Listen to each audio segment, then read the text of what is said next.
आज मुझे YouTube पे किसी ने बहुत अच्छा उसमें प्रश्न पूछा है कि बाबा ने हमें काली बनने को क्यों कहा है? लड़ना है हमें, और लड़ने से तो हम जीत नहीं पाते हैं, तो काली कैसे बने?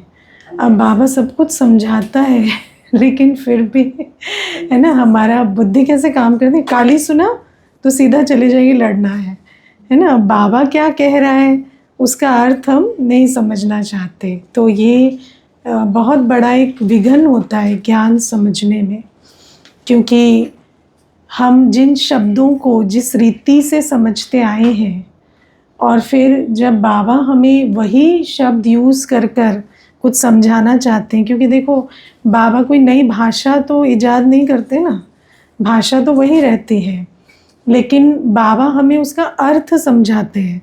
पर उस अर्थ को कई बार समझते भी नहीं, क्योंकि जब शब्द सुनते हैं तो सोचते हैं कि ये तो वही होगा जो मैंने समझा है, तो और इसीलिए कई बार आत्माएं ज्ञान नहीं समझना चाहती। पर ज्ञान माना एक तो जो बाबा नई बातें समझाते हैं, फिर जो शब्द हम पहले से सुनते आए हैं उनका भी बाबा सत्य आध्यात्मिक अर्थ समझाते हैं, उसको भी समझना होता है ना। तो जो भी अगर सुनेंगे मंथन तो फिर उनको आंसर यही दे दिया।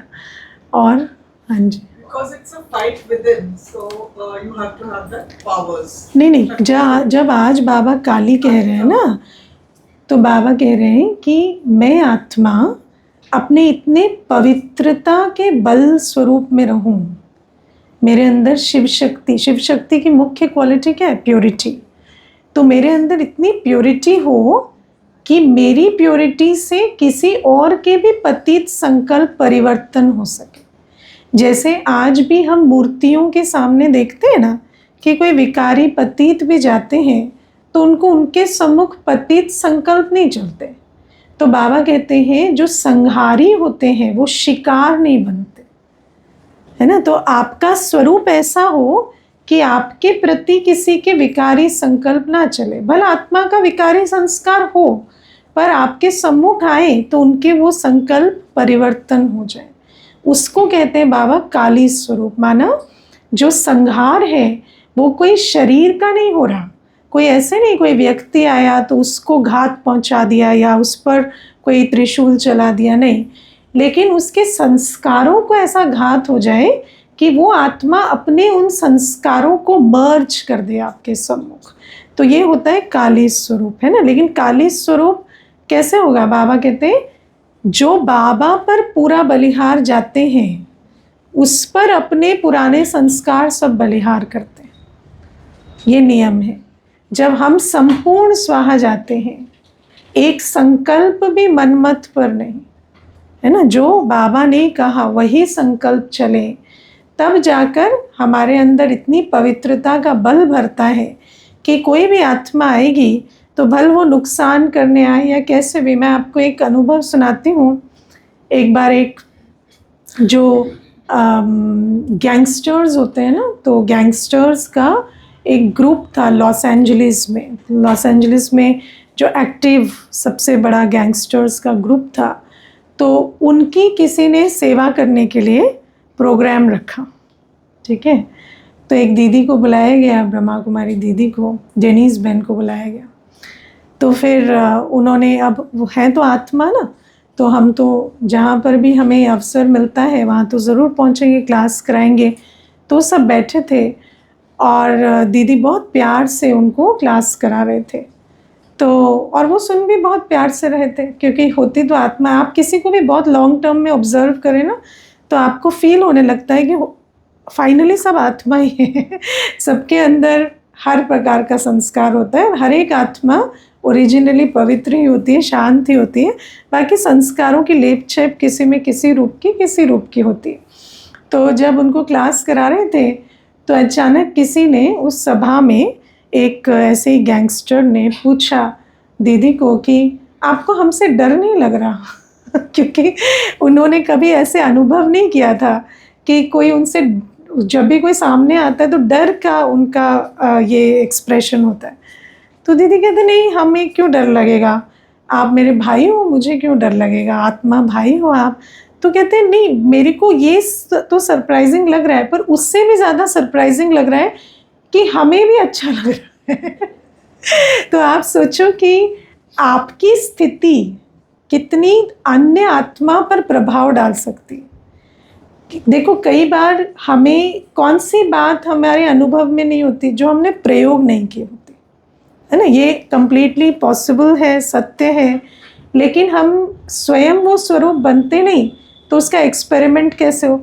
कई चीज़ें दुनिया में इसलिए सिद्ध नहीं होती क्योंकि उसके लिए एक्सपेरिमेंट करने के लिए वो ग्रुप नहीं होता।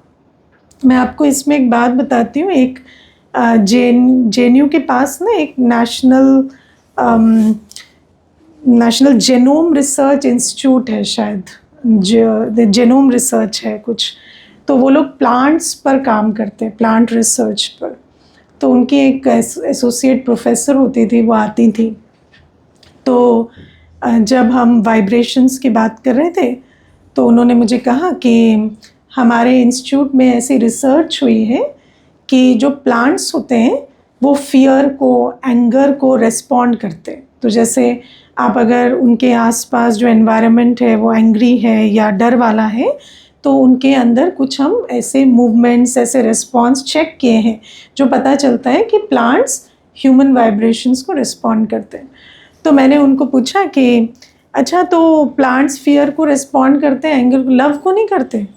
तो मुझे कहते उसका एनवायरनमेंट कैसे बनाएंगे, हमें तो अपने बच्चों को देने के लिए प्यार नहीं है, अभी प्लांट्स को प्यार दे के कौन एक्सपेरिमेंट करेगा दीदी। तो मैंने उनको कहा, और अगर ऐसा एनवायरनमेंट बने तो कहती है of course I am sure कि वो बात भी एस्टैब्लिश होगी। लेकिन तो मैंने उनको कहा कि देखो कितनी बड़ी बात है कि आज जब आप रिसर्च को प्रेजेंट करते हो तो आप सिर्फ क्या कहोगे, प्लांट्स एंगर और फियर को रिस्पॉन्ड करते हैं। बट ये इसलिए नहीं क्योंकि ये सैद्धांतिक रूप से सत्य है, ये इसलिए क्योंकि एक्सपेरिमेंट करने की कमी है। तो इसी प्रकार से जैसे वो कहेंगे ना ये एक साइंटिफिक ट्रूथ है, ऐसे कई ट्रूथ्स हैं दुनिया में जिनको हम सिद्ध नहीं कर पा रहे क्योंकि उसको एक्सपेरिमेंट करने के लिए वो जो ग्रुप है वो तैयार नहीं है। इसलिए बाबा कई बार कहते हैं कि बाबा का जो ज्ञान है उसको सिद्ध करने के लिए, या बाबा जो हमें ईश्वरीय नियम बताते हैं उसको सिद्ध करने के लिए हमें स्वरूप बनना पड़ेगा, है ना। तो बाबा आज हमें बताते हैं, आज बाबा ने हमें मुरली में ये भी अंडरलाइन कराया ना कि पुरुषार्थ तो करते हैं बच्चे, पुरुषार्थ की सब्जेक्ट भी इम्पॉर्टेंट है, लेकिन परिवर्तन की सब्जेक्ट पर भी महत्व देना है ना। और एक ये जो वरदान में भी ये जो परिवर्तन का स्वरूप बाबा ने अंडरलाइन कराया कि हमारी स्थिति से अन्य आत्मा की वृत्ति दृष्टि भी परिवर्तन होती है, ये सत्य है। लेकिन उसके लिए हमारी स्थिति ऐसी होनी चाहिए कि उनका प्रभाव हम पर लेश मात्र भी ना पड़े। आप देखो, आप सारे दिन में चेक करो, हमारी तो मुस्कुराहट, चेहरे का हाव भाव, सब कुछ सामने वाले के हिसाब से परिवर्तन हो जाता है। तो फिर हम वो आत्मा कैसे बनेंगे जो काली रूप होकर अन्यों के संस्कारों को स्वाहा कराएगी, है ना। तो ये जो धारणा की ये बहुत अच्छी स्टेज की बात है। और ज़रूर है कि जो इस प्रकार से बनेंगे, मम्मा को हमेशा एग्जाम्पल रूप में रखा जाता है कि मम्मा के अंदर इतनी पवित्रता का बल था कि कोई भी जो कभी मन चित्त में भी नहीं सोचते थे ना कि हम विकारों को छोड़ सकते हैं, वो जब मम्मा के पास आते थे तो उनको महसूसता होती थी क्या बड़ी बात है ना। इसीलिए जो बिल्कुल विकारों में डूबे हुए भी कई मम्मा के सामने अपने विकारों को बलि चढ़ाकर चले जाते थे। इसलिए कहते हैं ना कि काली के सामने बलि चढ़ती है। तो बाबा कहते हैं कि जो आपका ऐसा ज्वलंत है ना, ऐसा ज्वाला स्वरूप पवित्र हो कि किसी कोई आत्मा आपके सम्मुख आए तो उसको अपने विकार की बलि चढ़ाने का दिल करे। तो ये बाबा हमें काली स्वरूप का अनुभव कराते हैं। फिर बाबा आज थोड़ा सा मुरली को रिवाइज करने के रूप से भी करेंगे क्योंकि कई बच्चे मुरली सुनकर भी नहीं आते हैं और कई भूल भी जाते हैं ना। तो सबसे पहले बाबा हमें आज स्मृति दिलाते हैं हमारे भाग्य की, है ना। और भाग्य की स्मृति से पहले बाबा कहते हैं मैं भाग्यवान हूँ, इसका अनुभव करना होता है ना। और भाग्य किस विधि से मिलता है?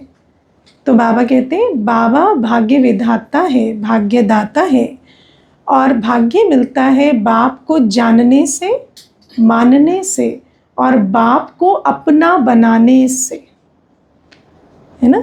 किसी को भी कोई आपका बने, उसकी सबसे अच्छी विधि क्या है? पहले आप उसके बनो, है ना। लेकिन आज मनुष्य क्या करता है? दूसरे को अपना बनाना चाहता है पर खुद नहीं बनना चाहता किसी का। तो बाबा कहते हैं तुम मेरा बनो। तुम जब मुझे जानते हो, मानते हो और मेरा बनते हो तो मैं हूँ ही भाग्यदाता। तो मैं तुम्हारे भाग्य द्वार खोल देता हूँ। और बाबा का बनना माना बने हैं बाबा के। आप लोग सुनने वाले हो, बनने वाले हो? सोचना आज, है ना। सुनना मुश्किल नहीं होता, 63 जन्म से सुनते आए, है ना। बनना माना जो तुमको हो पसंद वही करेंगे, हाँ, वो करना, वो होता है बनना। सुबह से लेकर रात तक जो बाबा चाहता है वो करना, उसी में खुश होना, है ना। बाबा का बनने में, बाबा की मत पर चलने में मुझे सुख मिले, इसको कहते हैं बाबा का बनना, है ना। आज मनुष्य क्या कहता है? अपनी मर्जी से हम गलती भी करें ना तो हमें अच्छा लगेगा, दूसरे की मर्जी से कोई अच्छा काम भी करे तो हमें अच्छा नहीं लगता, क्योंकि मनुष्य सिर्फ अपना बनना चाहता है, दूसरे का नहीं बनना चाहता। तो बाबा हमें कहते हैं कि मुझे जानो, मानो और मेरा बनो, तो तुम्हारे भाग्य द्वार खुल जाएंगे।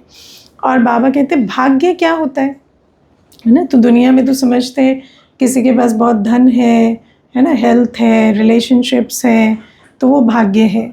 लेकिन क्या वो भाग्य है? वो भ्रम है है ना, वो भ्रम है।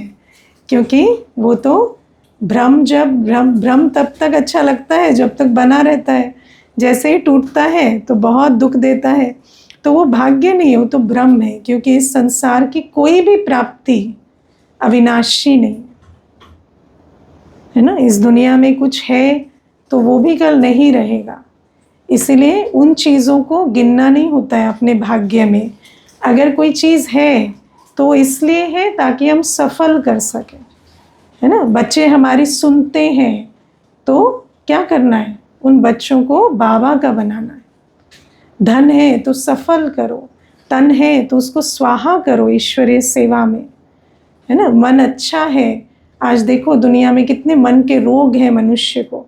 अगर मेरा मन अच्छा है तो उस मन को मनमना भव कर कर मैं अपना भी जमा का खाता बनाऊं, विश्व को भी पावन बनाऊं। तो बाबा कहते हैं ये तो सफल करने के लिए, ये कोई भाग्य नहीं है, है ना। लेकिन बाबा कहते हैं भाग्य क्या है? तो बाबा कहते सबसे पहले तुम्हारे मस्तक पर चमकता हुआ सितारा, ये तुम्हारा भाग्य है ना। कि तुम अपने आप को पहचानते हो, तुम अपने स्वमान में, स्वरूप में स्थित होना जानते हो। इससे बड़ा भाग्य कुछ नहीं, है ना। चाहे परिस्थिति कुछ भी हो, चाहे देह में भी कुछ हो रहा हो, पर तुम्हारे मस्तक का सितारा तो चमक सकता है ना, अविनाशी लाइट है। ये भाग्य है। दुनिया में किसके पास है ये भाग्य? किसी के पास भी नहीं है, लेकिन हम अप्रिशिएट करते हैं, है ना। मनुष्य की सबसे बड़ी प्रॉब्लम है वो ग्रांटेड लेता है। देखो मनुष्य दो चीज़ों के पास पीछे भागता है, एक जो उसे नहीं मिली, दूसरी जो खो गई, और सिर्फ एक चीज़ के पीछे नहीं भागता जो है ना। तो बाबा कहते हैं कि नहीं, लेकिन इतनी अक्ल, ब्राह्मण है ना हम, समझदार हैं, तो हमारे अंदर इतनी समझ होनी चाहिए कि हमें किस बात का नशा रखना है ना। तो पहले मैं आत्मा हूँ, मुझे आत्मिक स्मृति है, मैं आत्मा अपने स्वरूप स्वधर्म में जब चाहूँ, जैसे चाहूँ स्थित हो सकती हूँ, ये मेरा भाग्य है ना। फिर बाबा कहते हैं मुख में बाबा ने हमें मधुरता की लकीर दी है ना। हम सदा मीठे रहते है ना। मुझे याद है हम जब ज्ञान में मैं आई और हम जब बड़े हो रहे थे तो बचपन में एक मेरी फ्रेंड के फादर थे, तो उनके साथ बहुत उठना बैठना होता था। तो कई सालों का गैप हो गया, फिर मैं ज्ञान में आई तो उनको कुछ नहीं पता, उनको ये भी नहीं पता कि हम कोई ब्रह्मा कुमारीज में गए, उनको कुछ भी नहीं पता। तो ऐसे ही मैंने उनको फ़ोन किया एक दिन, तो जब मैंने फ़ोन किया, उन्होंने उठाया, तो मुझे कहते हैं आप ब्रह्मा कुमारीज़ में जाने लगे हो। तो मैंने कहा आपको कैसे पता? तो कहते हैं आप लोगों की ना एक टोन होती है, आप लोगों की एक डिस्टिंक्ट एक साउंड होता है, वो बीके साउंड है। मैं बीकेस को बहुत खास पास से जानता हूँ, तो आप जाने लगे हो? मैंने कहा हाँ। तो मुझे कहते कि ये मालूम पड़ जाता है। तो फिर वो उसके बारे में पूछने लगे। तो आप सोचो कि एक मनुष्य जिसको कुछ पता भी नहीं, वो भी जान पाता है ना। तो वो जो वाणी में जो मधुरता है, वो बाबा भरते हैं ना। दुनिया में भी लोग होते हैं जो मीठा बोलते हैं, लेकिन बाबा के बच्चों जैसे नहीं होते, है ना। तो बाबा ये मधुरता हमें देते हैं, है ना। हर बाबा के बच्चे को मीठा होना चाहिए, पुरुष चोले में हो, स्त्री चोले में हो, कोई फ़र्क नहीं पड़ता। बाबा के बच्चे मीठे होते हैं, है ना। आप देखो भाइयों की भी आप वाणी सुनो यज्ञ में, है ना, चाहे रुपेश भाई जी हों, चाहे कोई भी हो, कितना अच्छा मीठा उनका कमेंट्री का स्वर होता है, विधि होती है। तो बाबा कहते हैं मधुरता ये बाबा भरते हैं। फिर होठों पर मुस्कान देते हैं बाबा, है ना। अगर हम किसी को कोई बात भी बता रहे होंगे ना, ये बात है, ये हो गया, तो ऐसे दुखी होकर नहीं अंदर से, है ना, क्योंकि मुस्कान आ गई है। मालूम है कि मुस्कान अपनी चीज़ है, उसको क्यों खोना है ना। तो मुस्कुराहट, सदा मुस्कुराते हुए बाबा के बच्चे होते हैं। फिर बाबा कहते हैं कि दिल में लवलीन है ना। बाबा की लव से हमारी दिल भरी हुई है। ऐसा भाग्य तो और किसी का भी नहीं है कि बाबा के प्यार से उनकी दिल भरी हो। पुकार से भी भरी होती है ना, भय से भी भरी होती है, इन बाबा के प्यार से किसी की दिल भरी हो, ऐसा नहीं होता। तो बाबा कहते हैं फिर हाथों में सर्व खजाने हैं, है ना। हाथों में सर्व खजाने। अब हाथ माना कोई एक हाथ नहीं, बुद्धि का हाथ। आत्मा के अंदर भरपूर है सर्व खजाने, चाहे वो गुण का हो, शक्ति का हो, ज्ञान का हो। कदम में पदम की कमाई है। आज हम कोई भी कर्म करते हैं, कदम किसको कहते हैं? कर्म को। हमारे हर कर्म में कमाई समाई हुई है ना। हम उठते भी हैं तो कमाते हैं, सुनते भी हैं तो कमाते हैं, है ना। आत्मिक दृष्टि से देखते हैं तो भी कमाते हैं, याद से भी कमाते हैं, एक संकल्प रच कर भी श्रेष्ठ हम कमाई करते हैं। तो बाबा कहते हैं हमें हर कदम में कमाई करने की विधि बाबा ने बताई। तो ऐसा भाग्य हम बच्चों का है, लेकिन बाबा कहते हैं इस भाग्य की स्मृति में रहना है। रहते हैं इतने ऊंचे भाग्य की स्मृति में। स्मृति के लिए तो उगारना पड़ेगा ना, बार बार याद दिलाना पड़ेगा मैं कितनी भाग्यवान आत्मा हूँ, है ना। क्या उगारते हैं सारे दिन? स्मृति बहुत बड़ी चीज़ है ना। जिस चीज़ की स्मृति में रहते हैं वही, वो उस स्मृति के साथ जो फीलिंग है वही इमर्ज रहती है ना। सारे दिन आप प्राप्तियों को सिमरेंगे तो क्या होता है? अंदर असंतुष्टता आती है। तो बाबा कहते हैं ये जो सर्व प्राप्ति स्वरूप जो हमारा भाग्य है, इसको स्मृति में रखना है। सारे दिन देखो किसको उगार रहे हैं, क्या सोच रहे हैं, किन बातों का मनन चिंतन कर रहे हैं, है ना। जीवन में क्या मिला उसका या क्या गवाया उसका। मुझे याद है एक माता आई थी एक बार, जब डेंगू एक बार बहुत नहीं फैला दिल्ली में, तब उस डेंगू में उनकी मेरे ख्याल से 8 साल की बच्ची होगी, उसने शरीर छोड़ दिया था। और जब से उस बच्ची ने शरीर छोड़ा तो जो दोनों युगल थे वो आपस में बहुत लड़े कि तुम्हारे नेग्लिजेंस से हो गया, वो कहते नहीं तुम्हारे नेग्लिजेंस से हो गया। ज़्यादातर इन परिस्थितियों में ऐसा होता है क्योंकि आप प्रोसेस नहीं कर पाते ना उस दुख को, तो आप ब्लेम करते हैं फिर। तो वो बहुत लड़े आपस में, तो युगल भी अलग अलग रहने लगे क्योंकि वो आपस के संबंध इतने ख़राब हो गए। तो उसके बाद वो माता ज्ञान में आई। तो जब माता ज्ञान में आई तो फिर वो बहुत ऐसे ना इतना बोझ में रहती थी कि क्लास करते करते भी सो जाती थी, तो उठकर बैठ नहीं पाती थी, इस प्रकार से उसकी हालत थी। फिर ना कुछ दिनों के बाद अराउंड मेरे हिसाब से उसको 6-8 महीने लगे होंगे, पर वो बिल्कुल खुश रहने लगी। तो मैंने उसको पूछा कि आप अपनी स्थिति से कैसे निकले। मतलब आना कोई और बैठे थे तो वो उनको ही पूछने के लिए कहा कि इनको देखो ये भी कितनी हिम्मत से निकली, तो वहाँ पर कहती है जब से मैं ज्ञान में आई ना दीदी, मैंने कभी नहीं सोचा कि मैंने क्या गंवाया। मैंने रोज़ सोचा कि मुझे बाबा मिला, और मैंने जो आपने कहा है ना कि बाबा से मेरे सर्व संबंध है, मैंने उसको धारण किया, क्योंकि मैं रो रो के थक गई थी और मुझे लगा अब मुझे रोना नहीं है, अब मुझे इम्प्रूव करना है। तो इस एक बात से 6 महीने में सोचो इतनी बड़ी उसकी जो दुख की स्थिति थी वो बदल गई, है ना। और फिर वो कहती कि अब मैं युगल को भी थोड़ा थोड़ा ज्ञान सुनाती हूँ और अब हम इकट्ठे भी रहने लगे। पहले तो हम बिल्कुल ऐसे हो गए थे कि हम एक दूसरे के साथ नहीं रह सकते, घृणा से हो गई थी। तो आप सोचो कि बाबा कहते हैं कि स्मृति में रहो, है ना। हमें बाबा मिला, हमारा इतना ऊंचा भाग्य है, पर अगर स्मृति में ना रहे तो कुछ भी नहीं, और उगारना पड़ेगा ना स्मृति स्वरूप रहने के लिए। फिर बाबा कहते हैं कि वैसे तो बच्चों को पूछो कि आप भाग्यवान स्वयं को समझते हैं, तो कहेंगे हाँ जी। कहेंगे बाबा से सर्व खजाने भरपूर किए हैं, तो कहेंगे हाँ जी। लेकिन उसकी निशानी क्या है? उसकी निशानी है संतुष्टता, है ना। जो बाबा के बच्चे भाग्य की स्मृति में रहते हैं, वो स्व से, सर्व से, हर बात में, हर परिस्थिति में सदा संतुष्ट रहते हैं। उनके अंदर कोई कंप्लेंट, कोई क्रिटिसिज्म कुछ नहीं आता, है ना। ना अपने प्रति, ना किसी और के प्रति, ना किसी बात के प्रति, ना परिस्थिति के प्रति। ये होती है निशानी।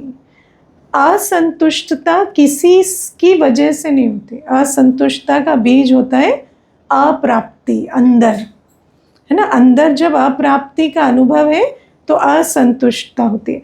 जब हमारे पास कोई ऐसे भाई बहने आते हैं ना जो बहुत असंतुष्ट होते हैं, जैसे अभी एक माता आई थी पीछे, तो कहती कि मैं अपनी सास से सड़क पे झगड़ा करती हूँ, है ना। और कहाँ, बिल्कुल पॉश सोसाइटी में रहने वाले। तो मैंने कहा क्यों? तो कहती हमेशा गलत बात करती, हमेशा गलत बात करती, हमेशा ननद को फेवर करेगी, मुझे नहीं करेगी, तो बहुत झगड़ा होता है। फिर मैंने कहा युगल से भी झगड़ा होता है, सबसे झगड़ा होता है। तो मैंने उसको पूछा बैठो, बचपन से बताओ अपनी बात, है ना। तो कहती कि मेरी माँ थी ना, हमेशा भाई को प्रेफर करती थी, भाई को पढ़ने भेजा, भाई को अपॉर्चुनिटी दी, कोई भी नई चीज़ आई तो भाई को मिली, मुझे सेकंड हैंड मिली। तो अब आप देखो वो जो आज हो रहा है वो प्रोजेक्टेड है। आज वो उनसे असंतुष्ट नहीं है जिनके साथ वो झगड़ रही है। युगल सेंटर ड्रॉप करके जाते थे उनको, है ना। सास सारा घर संभालती थी, कोई जिम्मेवारी उसको नहीं देती थी, कोई बोझ नहीं डालती थी, जैसा कहे वैसे चलती थी। और फिर उसको जब समझाया तो कहती हाँ मुझे ये सब मालूम है, मुझे मालूम है मेरे में प्रॉब्लम है, मैं तभी तो वो छोड़ के जाते तो मैं आ जाती हूँ लेकिन मैं उससे डील नहीं कर पा रही, है ना। तो आप सोचो कि अंदर अगर अप्राप्ति का अनुभव होता है ना, चाहे वो पिछले जन्मों का हो, चाहे अंदर अभी इस जन्म में हो, अंदर बार बार चलेगा ना, ये नहीं मिला, मेरे साथ ये नाइंसाफ़ी हुई, मेरे साथ ये क्या कहें पॉलिटिक्स हो गई, मेरे साथ ये हो गया। तो ये जो अप्राप्ति का अनुभव होता है ना, ये असंतुष्टता को जन्म देता है। और उस असंतुष्ट अवस्था से आप किसी भी चीज़ को देखेंगे ना, आपको उस चीज़ में कमी नज़र आएगी। हर एक के प्यार में, हर एक के साथ में, हर बात में आपको कमी नज़र आएगी। तो ये बाबा हमें समझाते हैं असंतुष्टता का बीज होता है अप्राप्ति का अनुभव, है ना। वरना क्या होगा, अगर मान लो कोई बात भी है, किसी का व्यवहार ठीक भी नहीं, आपको पता चल गया ठीक है ठीक नहीं है, तो क्या हो गया, उसमें इतना परेशान होने वाली क्या बात है ना। हम लोग छोटे थे तो मेरी माँ कहती थी कि गुस्सा होंगे तो क्या होगा, 2 रोटी ज़्यादा खा लेंगे और क्या करेंगे, है ना। तो उनको कोई ये नहीं होता था कि ये गुस्सा हो गया, इतनी बड़ी बात है, ये है, क्योंकि मालूम है कि अच्छा गुस्सा हो गए, अभी थोड़ा मुंह फुला के बैठेंगे और क्या करेंगे। तो बाबा हमें कहते हैं कि असंतुष्टता किसी वजह से नहीं होती। कोई कैसा भी हो, आपको मालूम पड़ा आपके असंतुष्ट होने का क्या कारण है, और बाबा कहते हैं और संतुष्टता की निशानी क्या होती है, प्रसन्नता, है ना। हर बात में कोई कहे मैं संतुष्ट हूँ, मैं किसी से असंतुष्ट नहीं हूँ, लेकिन खुशी नहीं है, तो वो असंतुष्टता की निशानी। तो सदैव प्रसन्न चित्त, ये होती है संतुष्टता की निशानी। तो बाबा हमें ये समझाते हैं कि जो बच्चे, भाग्य तो हर बच्चे को मिला है, लेकिन जो बच्चे इस भाग्य की स्मृति में रहते हैं वो सदैव सर्व से संतुष्ट रहते हैं, है ना। क्योंकि आपको हमेशा रहता है मुझे जो मिला वो तो इस बेचारे को मिला भी नहीं, मैं इससे क्या कंप्लेन रखूं, है ना। तो आपको हमेशा लगता है कि मैं तो दाता हूँ ना, मुझे इससे कंप्लेन नहीं रखनी। तो बाबा ये बात समझाते हैं। फिर बाबा हमें कहते हैं, बच्चे पूछते हैं कि बाबा क्या चाहता है, पूछते हो कभी कि खाली अपनी चाहना बता देते हो? देखो दुनिया में ना समझते हैं कोई मेरी चाहना पूरी करे तो मुझे प्राप्ति होगी, लेकिन बाबा के साथ कुछ उल्टा है। जो बाबा चाहता है ना वो हम करेंगे तो हमें सर्व प्राप्तियां होंगी। इसलिए हमेशा पूछो कि बाबा क्या चाहता है।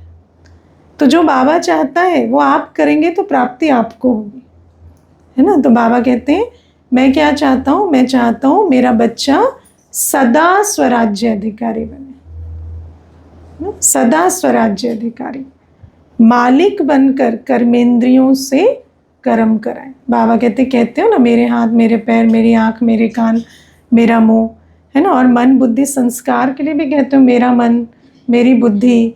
तो जो आपका है उसको ऑर्डर प्रमाण चलाओ, है ना। और बाबा कहते हैं मैंने जो तुम्हें वरदान दिए हैं, बाबा ने वरदान दिया है ना, स्वराज्य अधिकारी भव।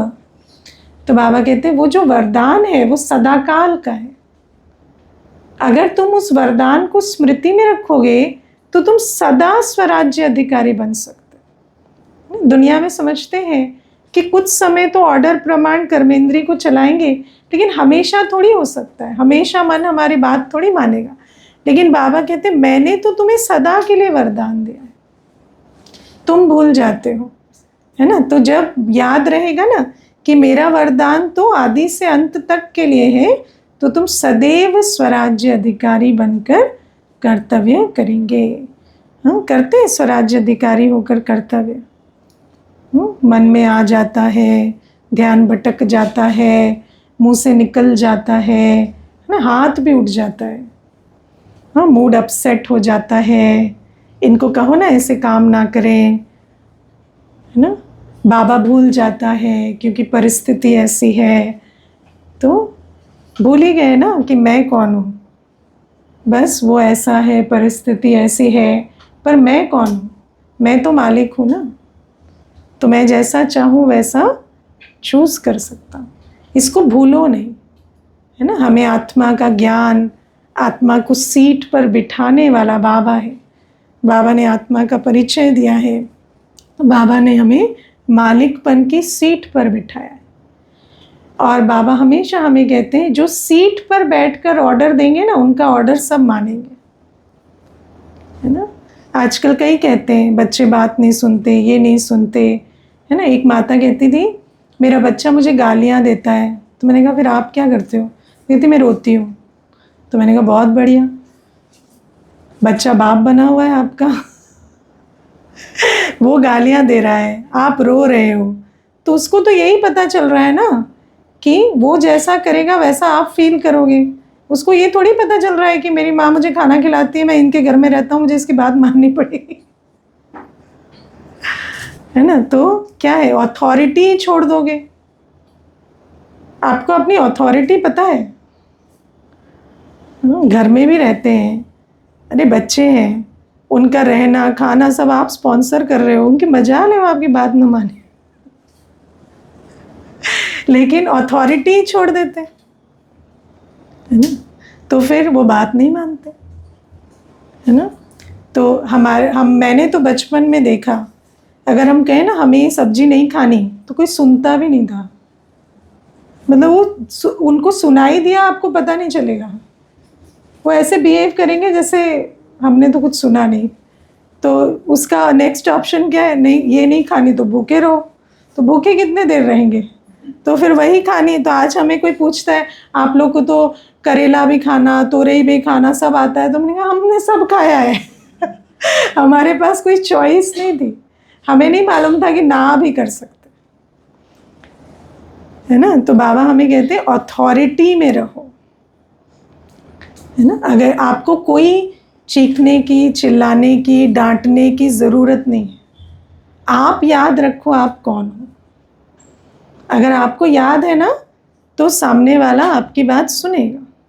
हम कोई डांटते फटकारते हैं कि हम कोई चिल्लाते हैं सेंटर पर? नहीं। लेकिन सबको पता है दीदी दीदी है, उनकी बात सुननी पड़ेगी। नहीं सुनेंगे तो जो दीदी को सहयोग देना है वो नहीं देगी, है ना। दीदी से तो काम पड़ेगा ना, तो दीदी नहीं देगी वो समय पर। दीदी भी तुम्हारे काम नहीं आएगी, वो मालूम है। तो फिर हमें कोई प्रेशर नहीं बिल्ड करना पड़ता, बात सुननी पड़ती। ऐसे बाबा कहते हैं तुम कर्मेंद्रियों के मालिक हो। तुम संकल्प भी मत लो। मन भटकता है, बुद्धि एकाग्र नहीं होती, मन ऐसे ओवर थिंकिंग करता है, नहीं। मन वही सोचेगा जो मैं चाहूँगी, है ना। ऐसी कोई कर्मेंद्री नहीं है।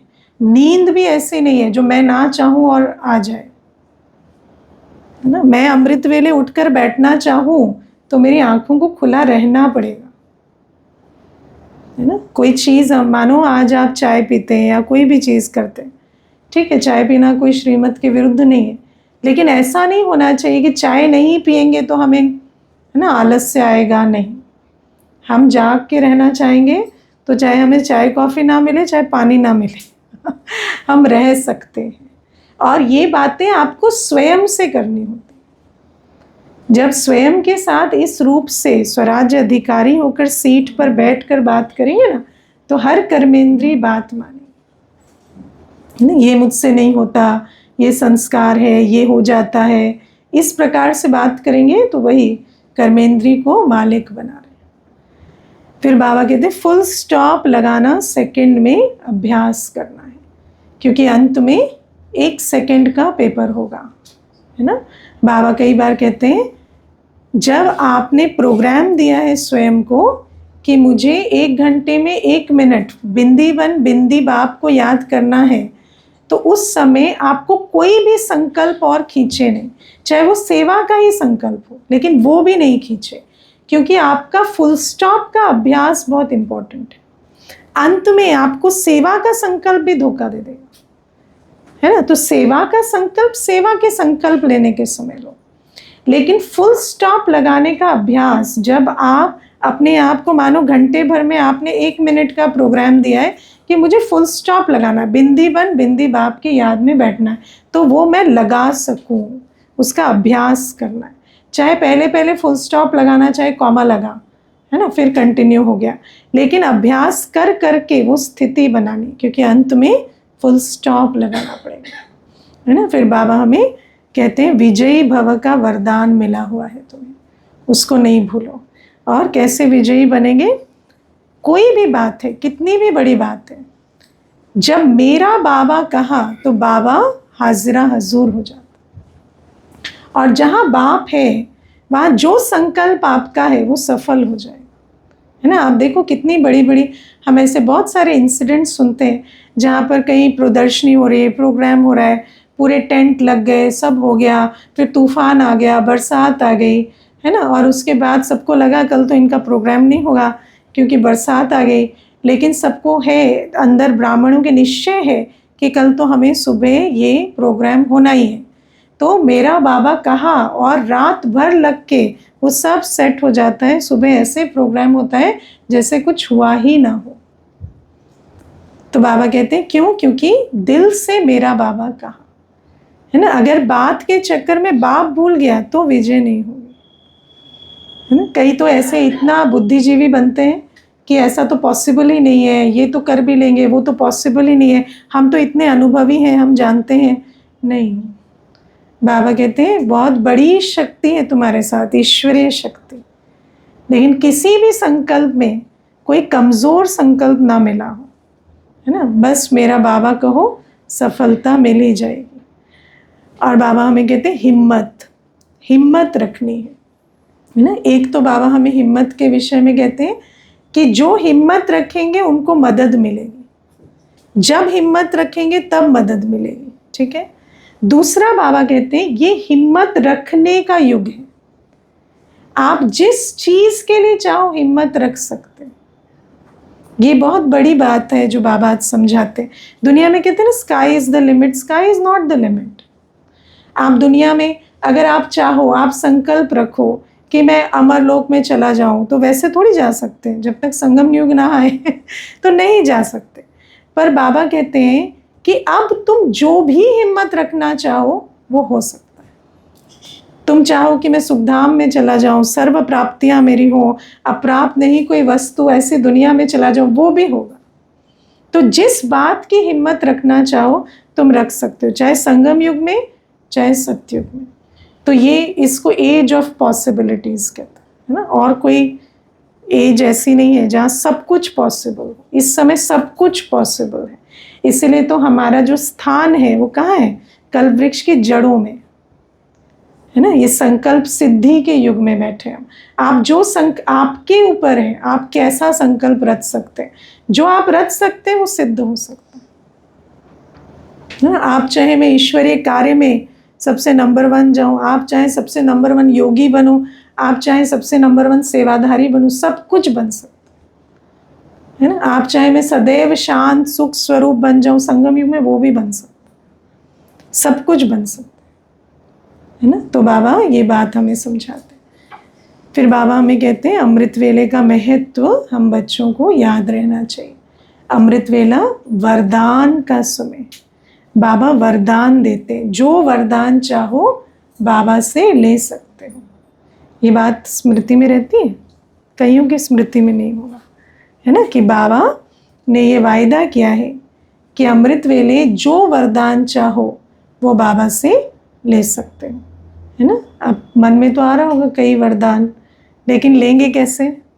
तो बाबा कहते हैं अमृत वेले बाबा चक्कर लगाता है, ठीक है, लेकिन इतना अलर्ट रहना कि मिस ना कर दो, है ना। पता चला ऐसे झुटका खाया और बाबा आके चला गया, है ना। तो जैसे वो प्रश्न आया था ना कि मुझे डर लगता है कई बार सपने में। मुझे याद है जब मैं ज्ञान में आई तो मुझे हमेशा जैसे अमृत वेला सो गए ना, तो उसी अमृत वेले के समय एक स्वप्न आता था कि बाबा आया और सब ऐसे जागृत अवस्था में बैठे हैं। बाबा ने सबको सर पे हाथ रखा, वरदान दिया, मैं सोई पड़ी हूँ। तो बाबा मुझे ऐसे देख के जा रहा है कि क्या इसकी तो क्या ही हालत है। तो उससे मैं इतना डरती थी कि मुझे अमृत वेले वो स्वप्न उठा देता था, है ना, कि ये बाबा आएंगे और बाबा देखेंगे कि बस यही सोई पड़ी है और बाकी तो सब वरदान ले रहे हैं। तो ये भी डर अच्छा है ना। तो बाबा कहते हैं कि ये जो अमृत वेले अलर्ट रहना, मानो आप 45 मिनट बैठते हो, 1 घंटा बैठते हो, जो भी, उसमें मिस नहीं करना। एक भी सेकंड ऐसा ना हो कि बाबा से बुद्धि योग टूटा हो, क्योंकि वरदानी समय है और जो वरदान चाहो वो ले सकते हो, है ना। ऐसा कोई वरदान नहीं है जो वरदाता दे नहीं सकते और संगम युग में हमें मिल नहीं सकता, है ना। But be careful about what you want, you might get it, ठीक है। तो कई बार अक्ल नहीं होती ना, तो वो मांग लेते हैं जो मांगना नहीं चाहिए, मालूम है नहीं? हाँ, मनुष्य उन बातों से ज़्यादा परेशान नहीं है जो नहीं मिली, उससे परेशान है जो मिल गई, है ना। और मिली है तो मांगा ही होगा। तो जिसको मांगने की अक्ल नहीं होती वो हमेशा परेशान ही रहता। ज्ञान में आके तो हम लोग मांगते हैं, कुछ भी नहीं मांगते, मांगते हैं, बहुत कुछ मांगते हैं। सूक्ष्म में कितनी इच्छाएं हैं जो अंदर चलती, है ना। सब कुछ चाहते हैं हम, है ना। बाबा कहता है कि मांगना नहीं चाहिए, लेकिन नहीं मांगने के लिए तो बहुत भरपूर होना पड़ेगा। इतने भरपूर नहीं होते, मांगते तो है ही, है ना। कई बार इतना ही मांग लेते हैं, है ना, कि सुबह थोड़ी देर से हुआ करे, अलार्म बहुत जल्दी बज जाता है ना। ऐसे कई चीज़ें मांगते। तो बाबा हमें कहते हैं कि ये जो वरदानी मुहूर्त है उसमें हमें बाबा से वरदान लेने। और कौन से वरदान लेने? वो नहीं जो हम पहले मांगते थे। अब हमें शुद्ध इच्छाएं जो हमें उन्नति को दिलाएं, है ना, जैसे संतुष्ट मणि भव, है ना, या विजयी भव, इस प्रकार के वरदान बाबा से लेने।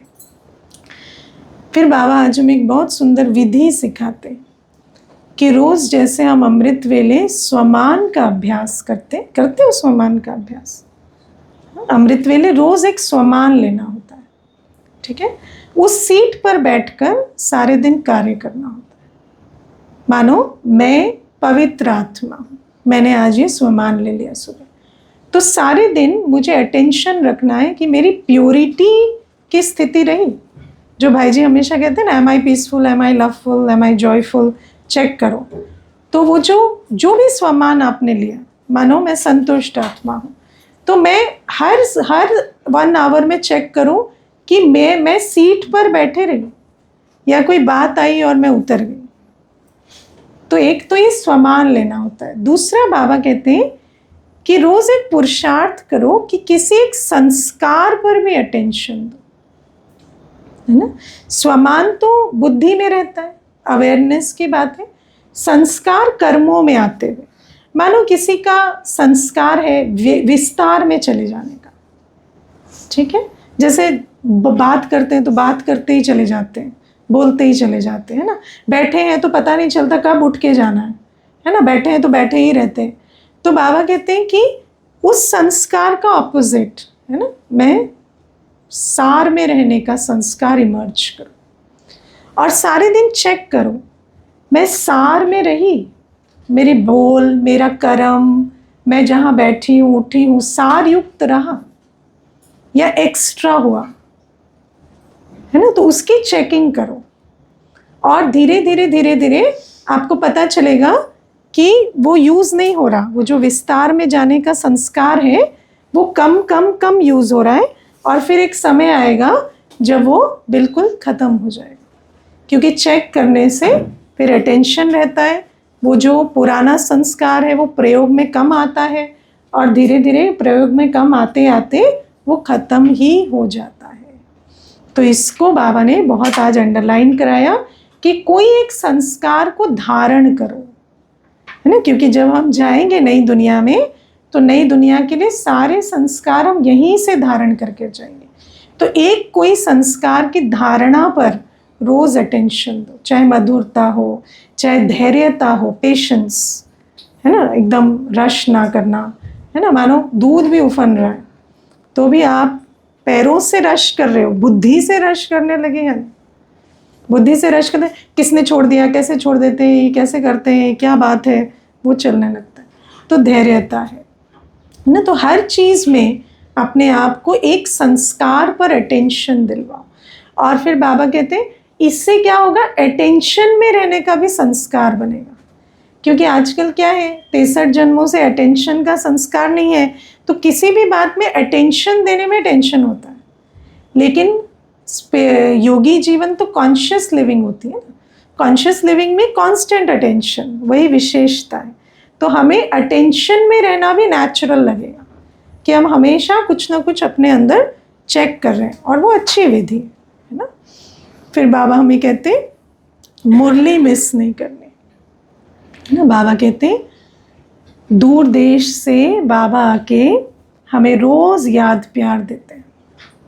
कितनी बड़ी बात है, घर बैठे बाप दादा का याद प्यार मिलता है ना, वरदान देते हैं।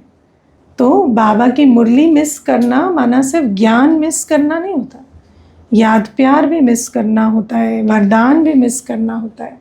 तो बाबा कहते हैं संगम युग में बाप दादा का याद प्यार मिलता है, वरदान मिलते हैं, उसे मिस नहीं करना है, ठीक है। और फिर प्यारे बाबा आज में कहते हैं कि रॉयल रूप है दे अभिमान का, नाम मान शान, है ना। इच्छा का रॉयल रूप, नाम मान शान। कई बार कहते हैं हमें तो कुछ नहीं चाहिए, है ना, लेकिन नाम मान शान की बहुत इच्छाएं रहती है ना। थोड़ा सा कोई अप्रिशिएट ना करे, ओम शांति ना करे, बिल्कुल ही जैसे, है ना, अपनी स्थिति खराब हो जाती। तो बाबा कहते हैं ये भी चेक करो कि ऐसा तो नहीं कि स्थूल इच्छा नहीं है, पर नाम मान शान की इच्छा है, क्योंकि इच्छा अच्छा नहीं बनने देती। ओम शांति।